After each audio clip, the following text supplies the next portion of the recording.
Universal Pictures just confirmed what fans of a certain beloved franchise have been quietly hoping for since the dawn of streaming: the death of the Dark Universe. And at least three collective cinematic disappointments. The Mummy is coming back. Not as a reboot, not as a prequel, not as a shared universe footnote buried under the weight of franchise ambitions nobody asked for. As a genuine sequel starring the two people who made audiences fall in love with cursed Egyptian artifacts in the first place. Brendan Fraser and Rachel Weisz are set to return as Rick and Evelyn O'Connell in a new Mummy installment currently slated for 2028. That gives Universal a few years to get this right, and given the wreckage the franchise has accumulated over the decades, getting it right matters more now than it ever has. To understand why this announcement carries both enormous promise and considerable risk, you have to go back further than 1999. You have to go back to 1932, when Universal released the original The Mummy, barely a decade after the discovery of King Tutankhamun's tomb. By today's standards, that kind of delay would be unthinkable. Hollywood now greenlit sequels before the ink dries on opening weekend box office receipts. But that original film, slow and atmospheric and almost hypnotic by modern standards, had something most monster movies today have long forgotten.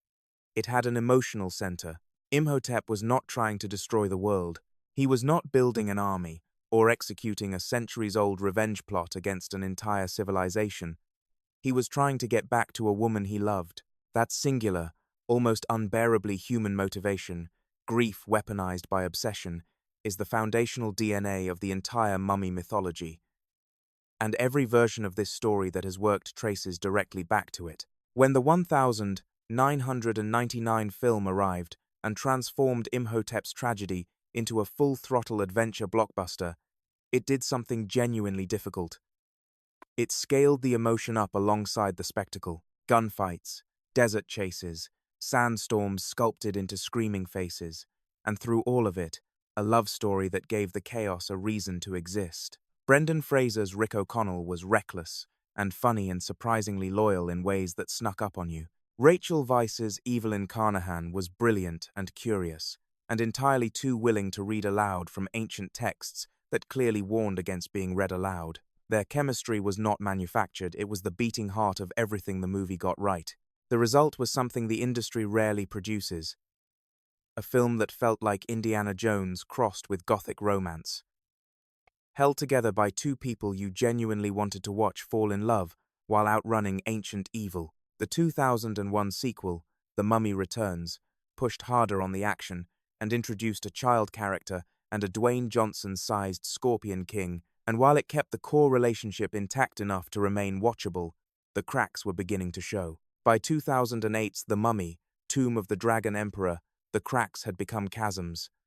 Weisz did not return. The setting shifted to China. The emotional stakes evaporated, and audiences stayed home in numbers that said everything the reviews had already said plainly. The franchise was not just tired, it had forgotten what it was. Then came 2017, and the reboot nobody needed, starring Tom Cruise in a film designed to launch Universal's so-called Dark Universe.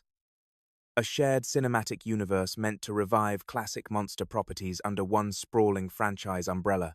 The concept was not inherently wrong. The execution was catastrophically misaligned with everything that makes The Mummy work. The film spent so much energy setting up sequels and universe-building infrastructure that it never stopped to ask the most basic question a Mummy story has to answer. Whose love is powerful enough to defy death, and what does it cost them? The answer was absent. The emotional core was gone. Without it, the monster was just a monster, and the movie was just noise. That is the inheritance the 2028 film is stepping into, and also why it has a genuinely rare opportunity. Because Fraser and Weisz are not blank slates, they are not being asked to establish characters from scratch inside a rebooted mythology. Rick and Evelyn O'Connell already exist in the imagination of a generation of moviegoers. Bringing them back does not just deliver nostalgia, it immediately restores the emotional architecture that every failed attempt since 1999 has been trying and failing to reconstruct. But nostalgia is a starting point, not a destination. The most important thing the 2028 film can do is resist the urge to simply replay the greatest hits. Fraser and Weisz are both Academy Award winners. They are not the same people they were in 1999, and neither are their characters.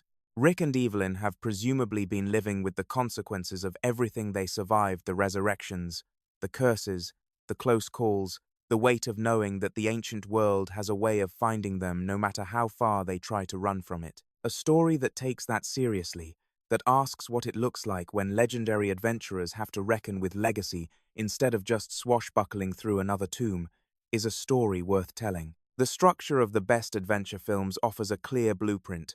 Start small, a mystery, an excavation, something that seems like a curiosity before it becomes a catastrophe. The 1999 film earned its enormous set pieces because it built toward them through character decisions, not the other way around.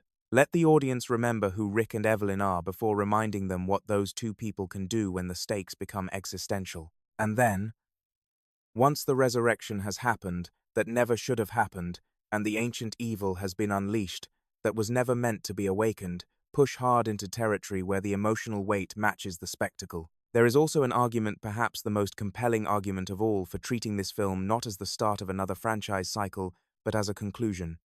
Rick and Evelyn O'Connell are cinematic legends. There is a version of this story where the film leans into that mythic quality directly, where these two characters are framed as the last of a dying era of discovery, the final adventurers standing between the modern world and the ancient evils that predate it. A final journey. One last curse to break.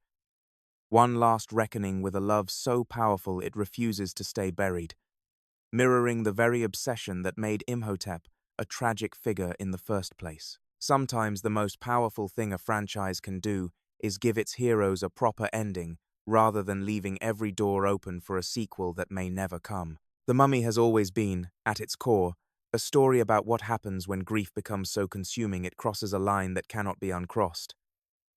Imhotep did not become a monster because he was evil. He became a monster because he loved someone too much to accept losing her. That tragedy, that cautionary parable about obsession dressed in ancient linen and held together by a curse, is what separates this franchise from every other blockbuster built on CGI spectacle and ancient mythology. When the films remembered that, they worked.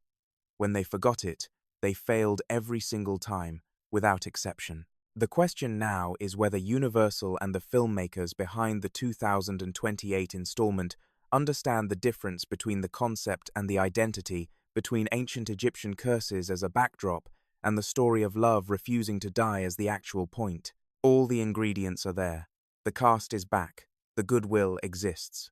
The appetite for this kind of genuine, emotionally grounded adventure storytelling, the kind that feels increasingly rare in a landscape dominated by franchise mechanics and post-credits universe building, is arguably larger now than it has ever been. So here is what we want to know from you. Should the 2028 film lean fully into the nostalgia of reuniting Fraser and Weisz, or should it take the braver road and use this reunion as the final chapter, a send-off worthy of everything Rick and Evelyn O'Connell represent? Which version of this story do you think gives the franchise the ending it deserves? Drop your thoughts in the comments below. And while you are at it, like this video and subscribe so you do not miss the next franchise we dig up, dust off, and try to save from itself. There are plenty more out there that need the help.